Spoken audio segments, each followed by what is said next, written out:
All this time.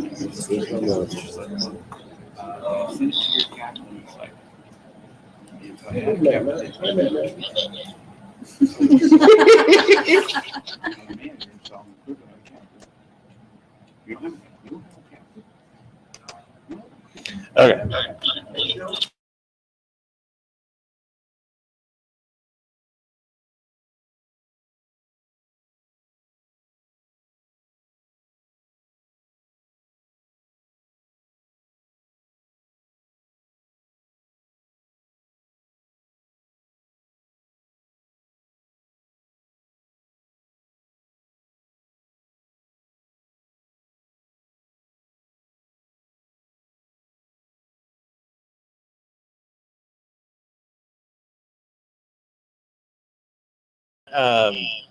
Link for this one.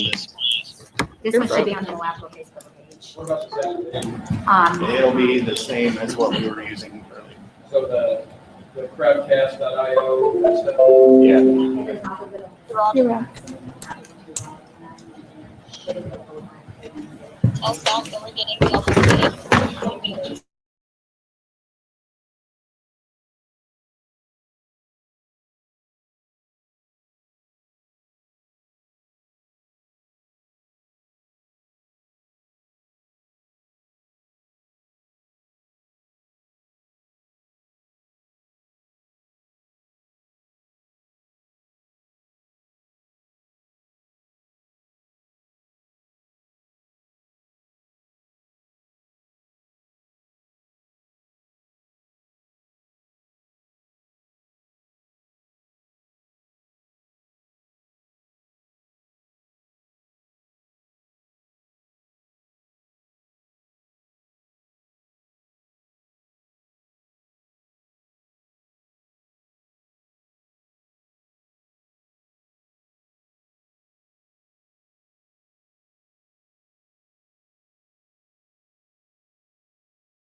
Yeah.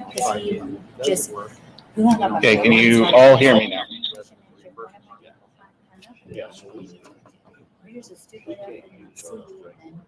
Okay. Yeah. Okay.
in person at the same time. So I think everybody, I should be live now for both people.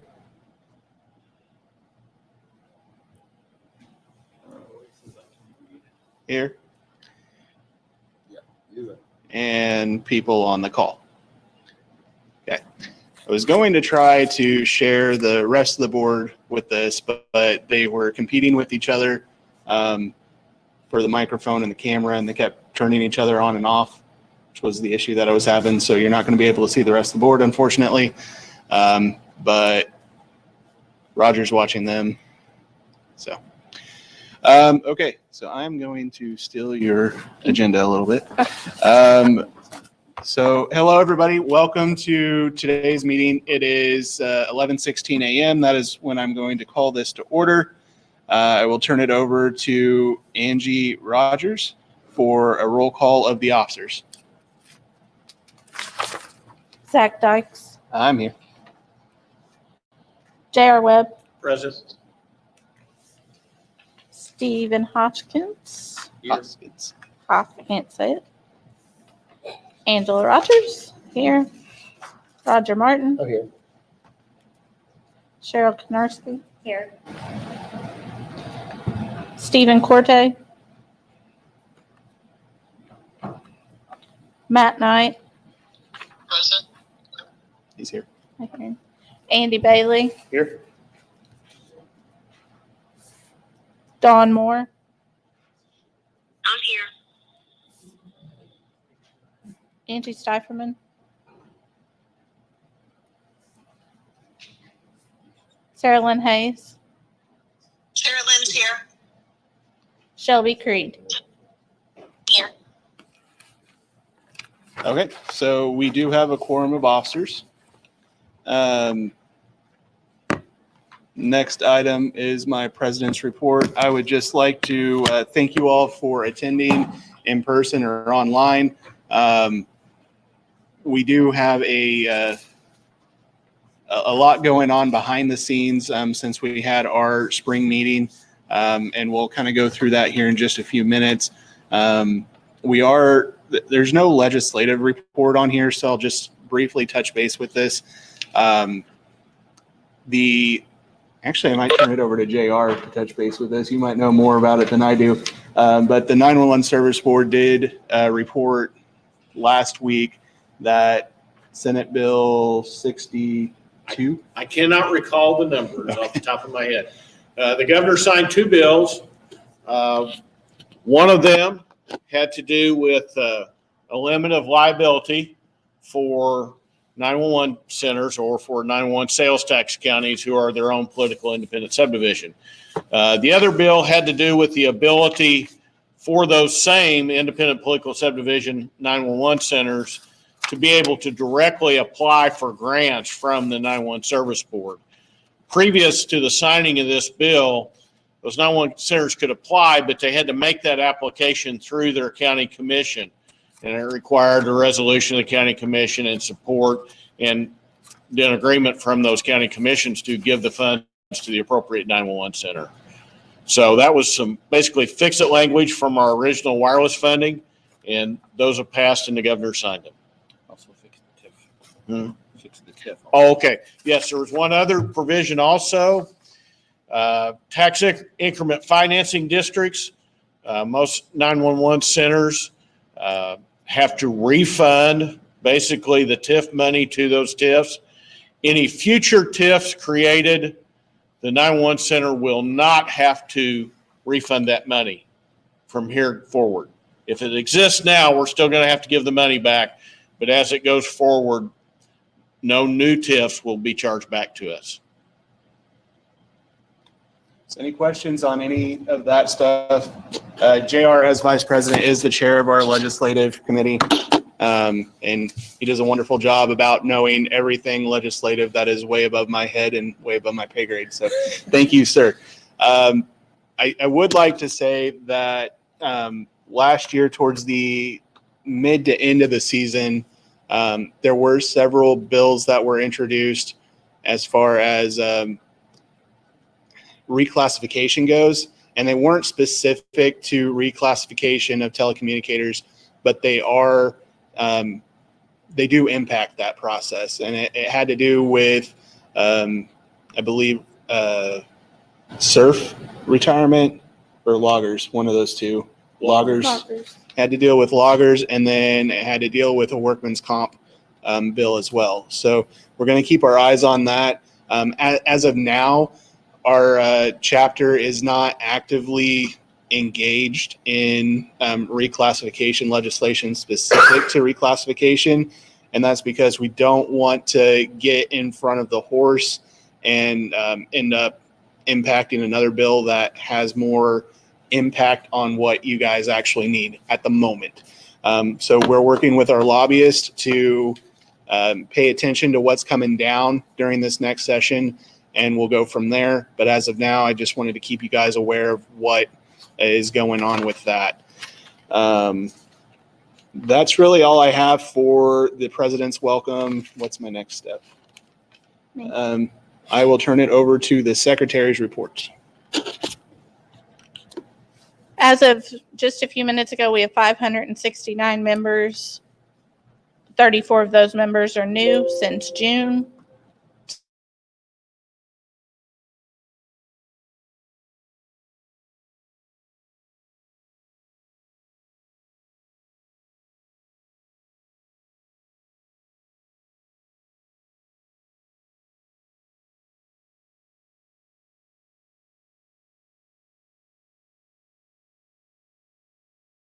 Spacing between over and sovereign, and there should be a word after sovereign of immunity, and that's on the May minutes.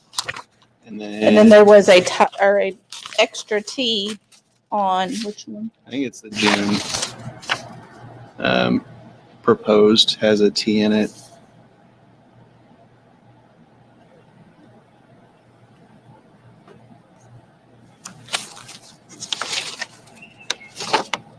May have been May. I don't know. Posted, yeah. Which one? Oh, yep. And then under new business on the June minutes, to take out the T on proposed budget. So Mr. President, move to approve the minutes as amended. okay, have JR motion to approve as amended. I'll second. Cheryl by second. All in favor? Aye. Any opposed? Okay, motion carries.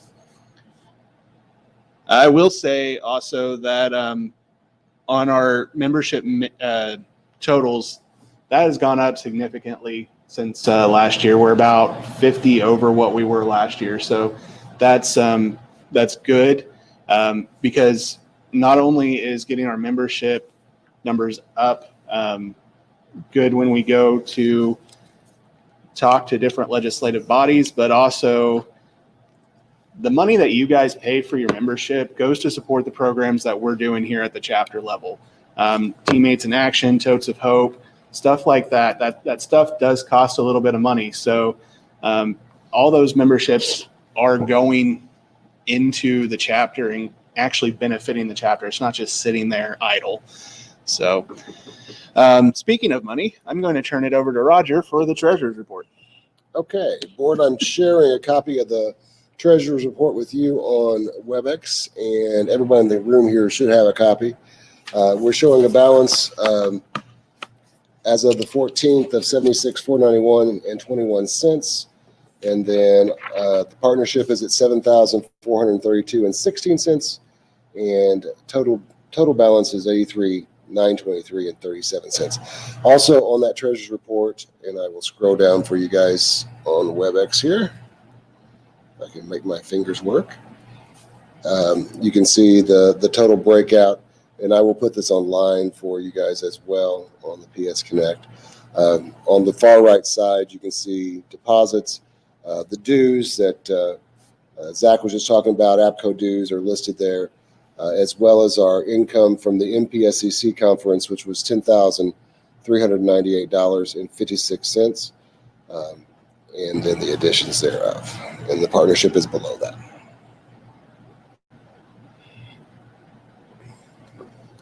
And guys online, I know it's probably hard to see. So I'll make a motion to accept the treasurer's report. Okay, motion to accept by Cheryl. I'll second it. Second by Angie. All in favor? Any opposed? I do have one other item, Zach. Okay. Let me stop sharing this. Okay. This is for the board and membership, basically. I'm going to share the budget. We got a bill. We have an annual recurring bill of $199 for security on our website. And on the budget, I only had $100 listed. So I would like the board's permission to change our budget to include, I won't even bother about sharing it on WebEx, just increase that amount for WebEx security to $200 a year. So moved. Moved by and seconded. Did you get those? No. Okay, moved by JR, second by Steve. Thank you. Any discussion?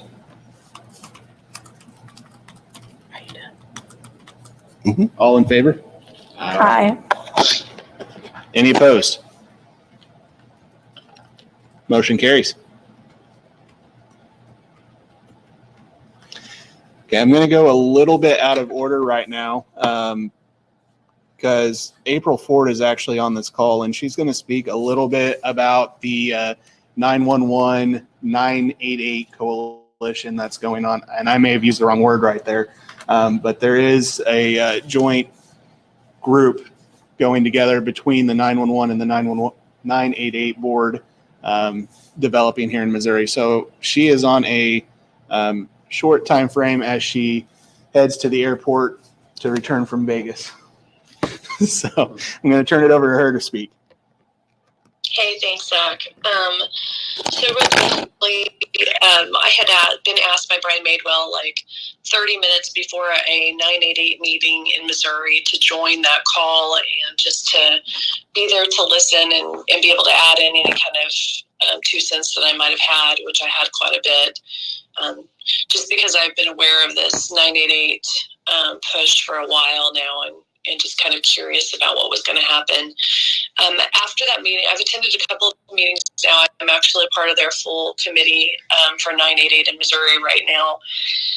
And they're just trying to get themselves going. They're really just trying to get off the ground, figuring out how they're going to handle the funding. It looks like there's a nationwide push for funding, and it looks like it's probably going to be possible that it'll move where the cell phone providers may be providing funding for 988 nationwide, but they're still trying to figure that out. They're going to take the existing crisis hotline centers across the nation, like in Missouri especially. Each state is responsible for how they're going to handle this on their own.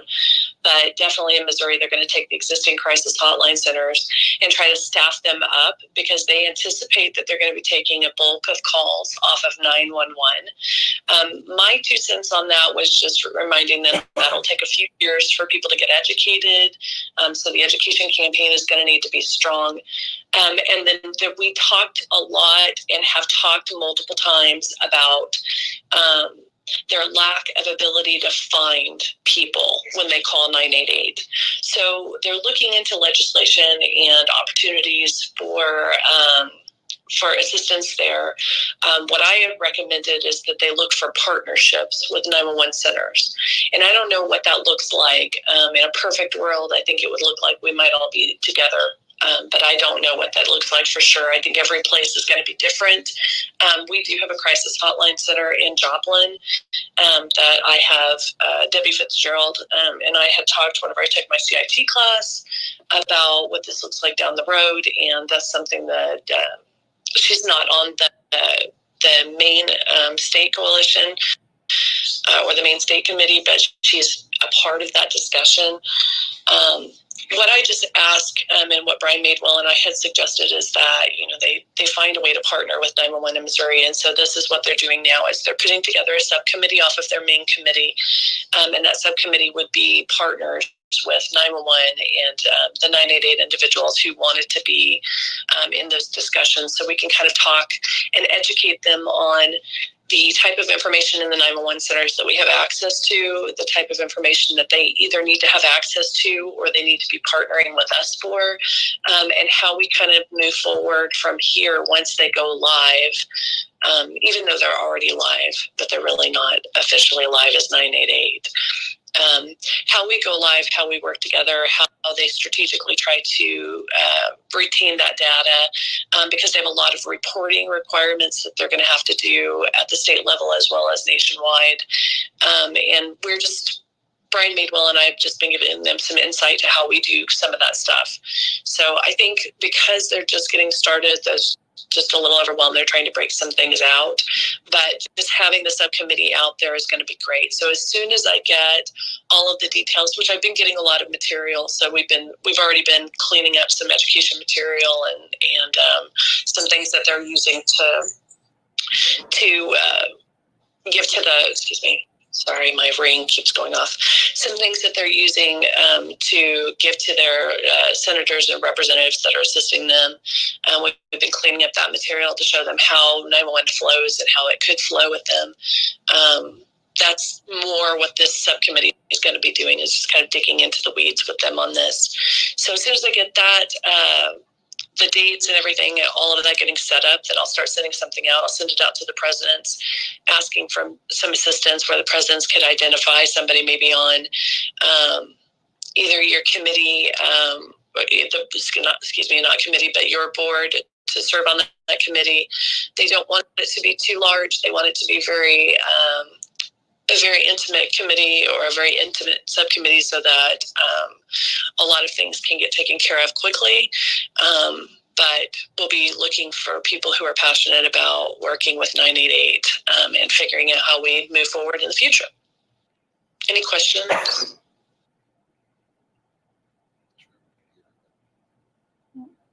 Anybody have questions out there? Okay. Thank you so much, April, for taking time out to call in. You're welcome. Thank you, guys. Have a good meeting. Thanks. Bye-bye. Okay. Also, in regards to 988, just a reminder that if you're in specific area codes in the state, you will be required to do 10-digit dialing starting in October. That's an FCC requirement. There are several that are impacted here in Missouri. I don't remember them all off the top of my head. I do know 417's one, and I believe 314 in the St. Louis city's going to be the other one. I believe there's some up in the Kansas City region as well.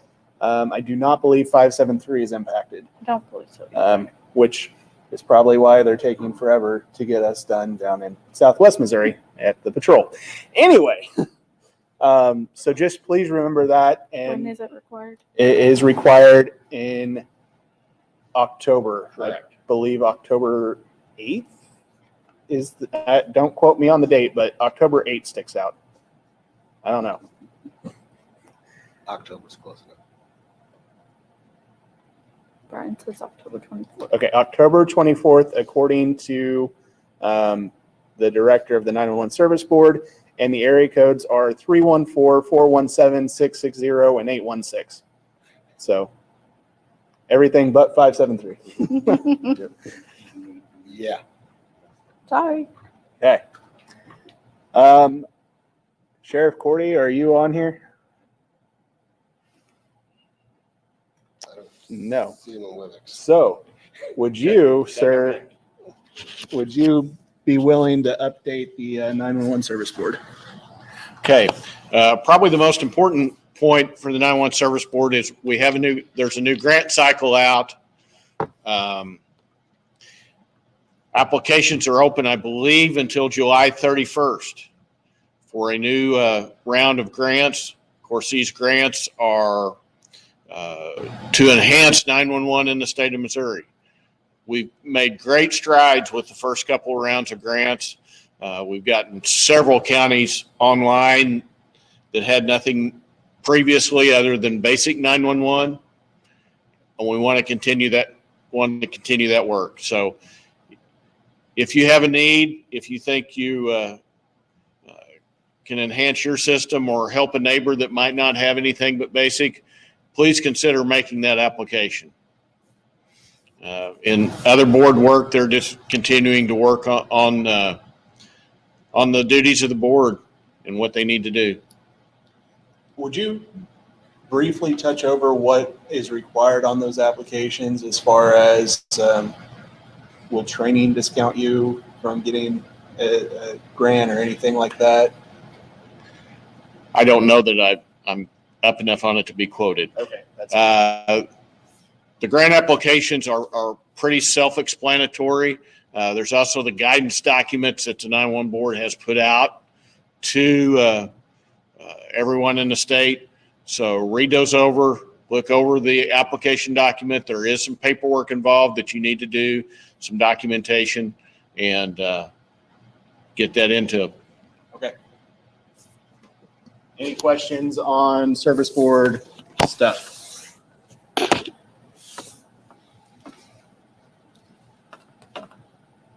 And Brian, is there anything you'd like to say? Because I can pull you up on the stage.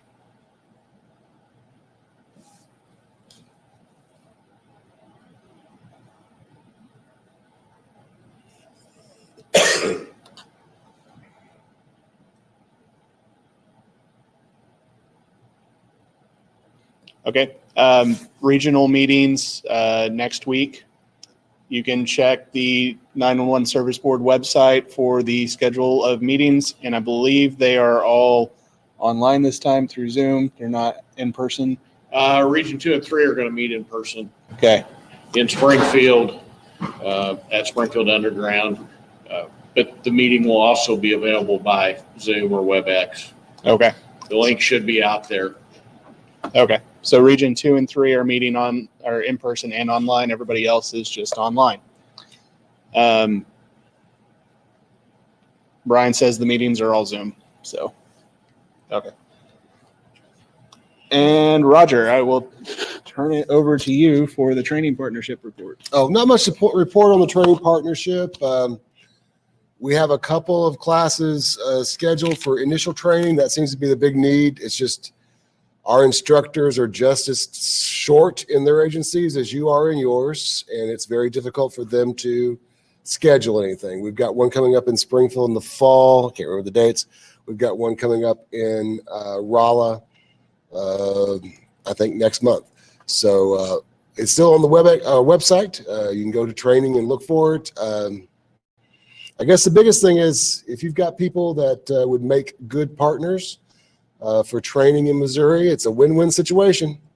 It's free of charge. You just train your neighbors or invite your neighbors in for training when you get a chance.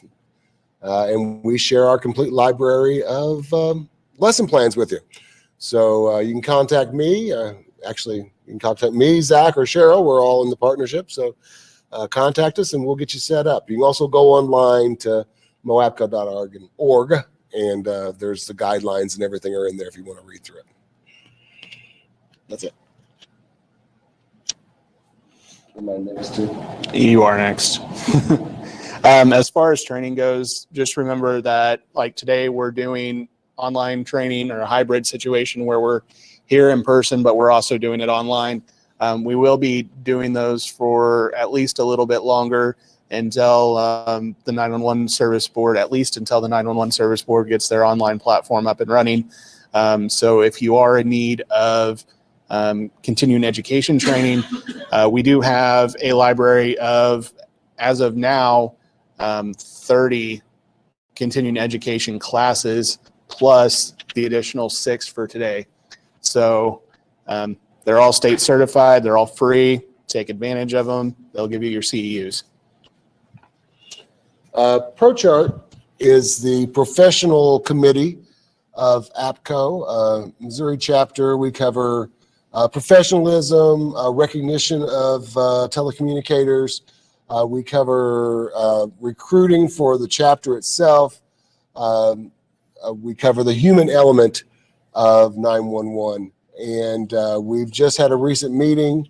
We're going to continue with the goals that we've set for ourselves, which are the Teammates in Action. If you haven't heard of Teammates in Action, I beg you to go on to the website and look for those opportunities to recognize your people for a job well done. It's not it's not equivalent to a state or a national award, but it is recognition for doing a good job, the job they do each and every day. So it's a great way to recognize your people. And we love doing the recognition, and it's basically social media recognition through Missouri APCO. And then we share your information when I have time, when I get to it, share that information with International APCO so they can share it on their social media pages as well. We're also going to establish, we're looking for editors for anybody likes to write or give information on your region. We're looking for writers and editors for a newsletter we're going to start doing. We're going to start quarterly. Our first one should be the end of September. So if you have things, projects, things you'd like to share, things that are doing great, even things that are doing poorly, like that you'd like to tell the world this is a better way to do it, please share that. I'm going to be the editor, at least initially, because I'm the chair of ProChart. But we are looking for people to write and provide us with pictures, ideas, short articles that we share electronically to the whole membership. And it's not just the membership. You can join up just by letting us know you'd like to get that newsletter once a quarter. And there are a few other things that are on the pike, but they're probably too new to talk about at this moment. But we've got things on the horizon to help our telecommunicators get more involved with their communities and kind of bounce that up a little bit, or at least try to, throughout the state. With that being said, if you've looked at becoming involved in APCO or the state chapter and don't really know how to get involved, that's a great committee to get plugged into. We are in desperate need of additional members to pull off everything that I've tasked that committee with this year. So please, if you want to, it doesn't take a whole lot of time every month, unless you're Roger. So if you're interested in becoming involved, please let me or him know, and we can get you plugged in. There's a couple other committees that are coming down the line that we also need some assistance with, and I'll talk about that here in a minute. And the next one is your scholarship committee. Oh, good God. Scholarship committee. Missouri APCO currently is offering 2 scholarships. We offer a scholarship to the spring MPSCC. We offer a scholarship to the fall. We had a bit of a technical snafu in the spring. So this fall, we're offering 2 scholarships. You can find those scholarship applications also on moapco.org. So, put in your people that are deserving. The MPSCC is in Springfield this year. We are paying for the registration and a hotel room and some of the also other auxiliary costs that need to be taken care of. We're also looking forward in scholarships to expanding into some of the APCO courses over the next year. We're still trying to figure out how to do it. But again, the scholarship committee is made up of the president, myself as the treasurer, and our regional ambassadors. But scholarships will be open to everyone, so all members of APCO. So please take advantage of that as well. Am I done talking now? You're done. Hand it to her because we skipped her earlier. I think I chair far too many committees. Yes, you do, Roger, but that's why we love you so much. All right, I'm going to try and step between you guys because I feel like I'm hidden back there. As APCO Executive Council representative, there isn't a whole lot to report. We are doing the conference this year. Thank goodness. We're so excited to be going to San Antonio. Myself, Zach, and Roger are all going to be presenting at it. So we'll be out there wandering around and doing our thing. So, we know a few of you are going as well. So we're really excited to have Missouri represented well at the conference. Zach's working on getting our photo thing done at the APCO letters this year after the opening session, I believe. We'll meet there to do that. So that's always a lot of fun. Keep an eye out, especially as managers and directors and trainers when the scholarships open for APCO. That's a really, really good way to get excellent training for your people. So make sure that opens at the beginning of the year and goes through the end of February, I believe, or March. I'd have to look and see. I think February. But it's a great way to get some courses fully paid for or partially paid for to get your some money that you have to spend on those people spent by somebody else and frees up those funds for other things.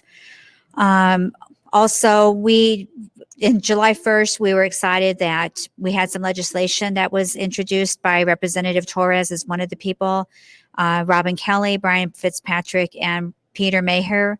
And they introduced the Protect 911 Act, and it stands for Providing Resources and Occupational Training for Emotional Crisis and Trauma in 911. So Protect is a lot easier to say. But this is looking at legislation to provide measures to advance health and wellness for public safety telecommunicators, including tracking suicides for dispatchers, best practices to identify PTSD, developing some mental health professional treatments, and some grants and other kinds of things. So this is really exciting a really exciting act because it helps to identify the trauma of being a 911 dispatcher and what that does to our people. And hopefully will also help us as we try to do the reclassification to actually recognize that we are first responders, whether we're on scene or not. We're hearing some horrible things, and not too distant future, we're going to be seeing some horrible things as we start getting videos and stuff into our centers. So APCO is supporting that. They're looking at that legislation. They're following it closely. Our governance affairs committee is looking at that and watching that. So hopefully we'll have some more feedback for you. If there's anything on the Missouri side that you guys would like me to take as we meet in San Antonio next month, let me know. As a Missouri representative, I'm there for you guys to bring forward any concerns that we have in Missouri, as well as telling them the awesome things that we're doing here in our chapter. So just please reach out to me if you have anything that you want me to share on that note. Thank you, ma'am. Uh-huh. Also on that, if you have not yet done so, please consider going to APCO or Nina's website and filling out the call to action for 911 Saves Act. Writing your congressman. Currently, there's only 2 co-sponsors out of Missouri, out of the entire legislative delegation, that are co-sponsoring that act. And we need to get more involved in it. It is currently in committee, and hopefully once it gets beyond that point, we'll see some action on our part. But writing your congressional delegates is a great way to make sure that no-cost act gets implemented and can help us further when we go for further reclassification at the state level and maybe additional legislative issues like the Protect 911 Act in the future.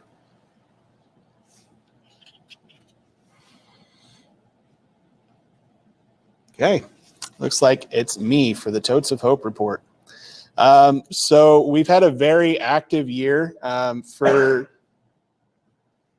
Okay, let me see some hands. Who's in the St. Louis region over here? All y'all. Okay. So all y'all, that's my Southern coming out. Are you guys familiar with the Totes of Hope program that we have here in Missouri? Briefly? Okay. So I don't have an answer for that. Serious not. So the Totes of Hope program began in October of 2019. And what it is it's a tote deployment program that goes after a critical or traumatic incident to the 911 center. Oftentimes, when crap hits the fan and an officer's hurt or something massive hits the community, the 911 center is left in the background, left in the back burner to work through that trauma. This tote program isn't meant to compensate any sort of peer defense or critical incident stress management. But what it is we as a board decided that we would fund this program up to $50 per tote, full of goodies such as snack items, stress balls, stuff to kind of help take your mind off of the negative during your downtime, if you have downtime, and still maintain in the moment. So since we began in 2019, we've had a massive number of deployments. And last year we had a huge number from what we were considering. We had, I believe, 21 deployments across the state, including one agency or 2 agencies here in the St. Louis region. I believe St. Louis Metro got one last year for the ambush of some of their officers during a riot thing. since this year, we are keeping track of all of our data and deployments. And this year, we're on track to surpass what we deployed last year. This TOTE program is unique in the sense that it's not just your chapter that's funding it, but the agencies that get deployed to have the opportunity to pay it forward again. So the TOTE that I deployed yesterday to a central region agency actually had gotten their TOTE filled by the agency that had it the last time. So it's just a unique situation, a unique thing that we developed here in Missouri. We stole an idea that was very regionalized for neighboring agencies in Indiana and developed it for a statewide program. And now we're seeing it spread across the country. I know Nevada's in the process of implementing this program in their state chapter as well. If you guys want any further information on what the Totes of Hope program is, you can go to our website, moapco.org/totes. And I know that there's an executive director and an assistant director here in this room who have received a deployment after an officer was slain, and a couple of other incidents as well. And I've got a couple of deployers here who will be willing to answer any of your questions should you have any, or you can come talk to me. So that's really all I got for the Totes of Hope report. It really is a great program though, and we've gotten a lot of positive feedback. So we're going to go ahead and move on to old business. In May, we approved the design of our challenge coin for Missouri APCO. And let me be upfront about this. The funding that we received from this is going to go back into the chapter through these programs such as Totes of Hope and the scholarships that we're looking at. So any monetary gain that we get, it goes directly back into the membership. It's not just going to be sitting in the coffers. So I'm going to turn it over to Roger because he is the keeper. Yes, ma'am. I need that. Oh, yeah. He is the keeper of all things budget related, and we will go from there. Well, I'm not sure where we're going to go, but the board has received a list of summary of coin prices around the state that the board actually gave me the prices. So I have summarized it and put it back out to the board. Are we intending to make a decision today or just talk further? Okay. Well, if not, we can table it for a board meeting. I mean, we have several selections, and some of it's based on price and some of it's based on locality. So I think perhaps having the board come together and discuss it. I mean, it just looks like we're going to, anywhere from $2 a coin to $7 a coin is where we're at. So it's hard to just, say we're going to take it on this one. Okay. But we could do that at some point very soon. So is that a motion to table? Yes, let's table it if we could. I would move that we table it until we can have a board discussion on which ones they prefer. Okay. Motion by Roger, second by Andy. Any discussion? Okay. Hearing no opposition, that motion will pass, and we will table it until the next board meeting. Sarah Lynn, are you still on here? I'm here. Okay, would you like to speak to the state fair? Sure. So, I'm pretty excited. Thank you for everyone that has signed up to be a volunteer at the 911 booth at the state fair. Previous years, we had a booth in the Matheson building, which is also where the Dirt Arena is, and just never really felt like we got the best foot traffic going through, but we've now partnered with the Missouri Association of Firefighters, and it's a group of firefighters around the state of Missouri that volunteer their time at the fire station on the state fairgrounds. And so we'll have a booth set up in the EMS bay, which is air conditioned, but they've also invited us to be involved in the the public education activities that they hold throughout the day, which are kind of out front. So as people walk by, people stop, and they do all kinds of fun stuff for kids and adults. So we'll be able to participate in that as well. Last year, we had planned on doing this, but because of COVID, the state fair was canceled. And so we still had left over all of the handouts, giveaways, and all of that that was funded by the Missouri 911 Service Board. So this is actually a partnership between the three public safety communication associations, but is being funded now by the 911 Service Board. So pretty happy about that partnership. So the volunteer time is just one day, and we have 2 to 3 volunteers per day that will be handing out the goodies and talking to citizens and elected officials about public safety communications and 911 and how to call, when to call, all that good stuff. And the fire department has been gracious enough to offer all food and beverages, and we know how good firefighters eat, so pretty nice of them to offer that for the volunteers. So I think we do have maybe 1 slot still available. If anyone is interested, they can just email me direct. We do have a link to sign up, but at this point, we're kind of short notice because at the end of the day, today is when I have to provide the volunteer names and their information to Secret Service to, have that on file, since the governor and a number of, high elected officials go through. So we have that security check that we haven't ever had in the past. But if you're interested, we do have another slot or 2 open. Let me know. We'll get you taken care of today. Okay, thank you, ma'am. Thank you. Okay, as far as new business goes, just a reminder that the fall MPSCC is taking place in Springfield, Missouri, scheduled for September the 26th through the 29th at the Oasis. We are currently in a call for papers process, so if you like to speak, go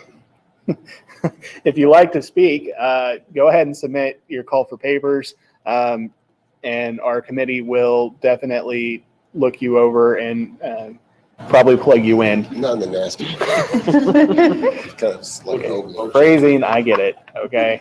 And that doesn't just mean anybody in Missouri. If you're from out of state and you're watching this and you're interested in speaking, our call for papers can be found at mpscc911.org.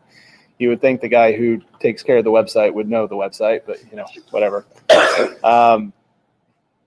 It'll be a great conference. It always is, but make sure that you get registered now because it conflicts with CGIS as well, the CGIS conference in Branson, unfortunately.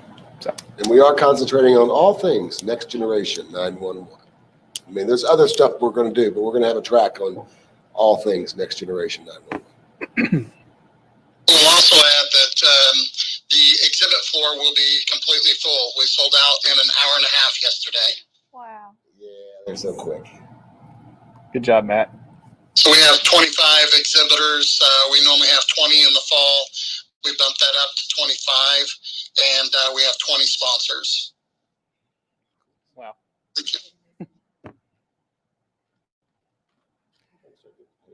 Okay, so that concludes all the agenda items. I am going to open the floor up to any discussion items that you guys might want to bring forth before us, or any questions, comments, concerns, or anything another board member may have that did not get added to the agenda.